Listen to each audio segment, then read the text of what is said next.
It's time again to have another quick look at our cauliflowers that have been growing over winter, and mine that are in the tunnel are now starting to show heads. And these plants are sort of 2 to 2.5 foot tall now, so hopefully yours are really starting to get much bigger and are now ready for the next steps as well.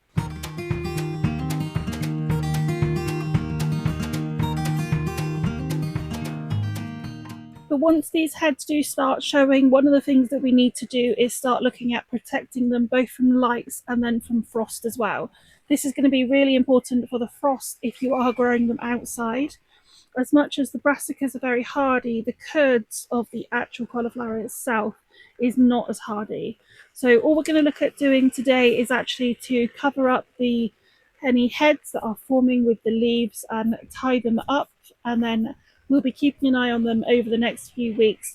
And you probably want to look at these about every sort of 4 days, and then really keep a close eye on them, because they're going to suddenly go from being really tiny little cauliflowers that are hardly there to be seen at all to be ready to harvest. And we want to catch them at just the right point rather than allowing them to go that little bit too far.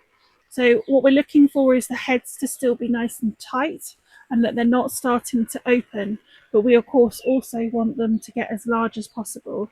So it is a bit of a gamble of keeping them going or to start harvesting them.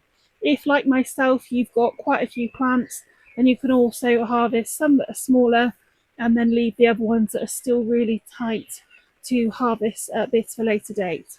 Another thing that we might want to be looking at this point is to continue to remove any older or damaged leaves from around the edge of the plants, just because we don't want any issues with any pests. So the older leaves are going to encourage slugs and things to come in.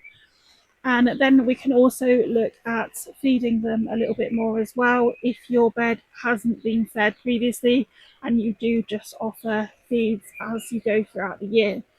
Now, for this, you could use a slow release chicken manure or something like that. So you just put them around the plants, but not completely next to the stems, or bloodfish and bone, or you could also offer a liquid feed as well.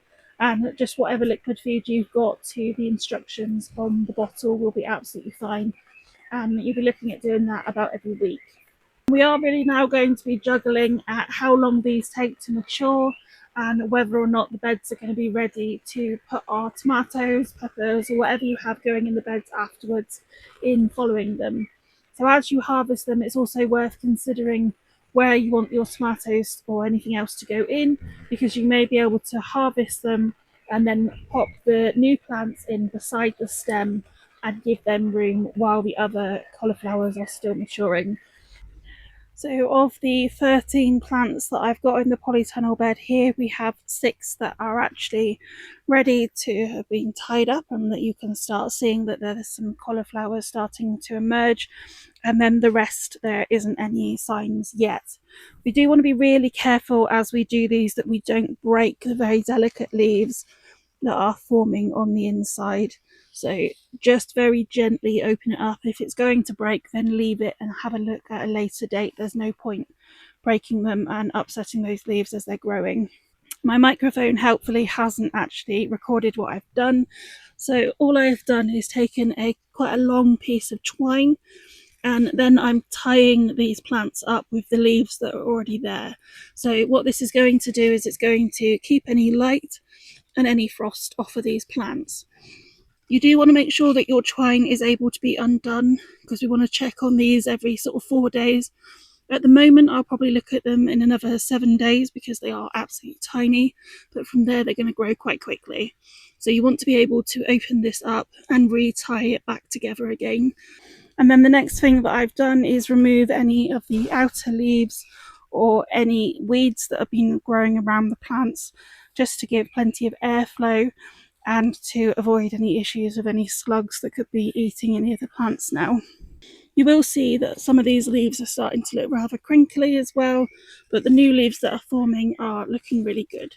So these are the ones that are good to remove and just pull down and snap. So it's not really a problem. There's no pests or anything on the leaves. You can check, make sure there's no aphids or any whitefly on there. but usually it is just dating and the leaves getting older rather than anything else.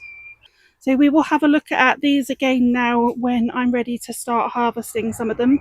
It is possible that some of these are going to be smaller than they would have been if we hadn't had that really warm spell that we've had. That may encourage them to bolt sooner as well. Make sure that they are sturdy and that they're not rocking in the wind, particularly if you have them outside. That's going to encourage the heads to not form tightly.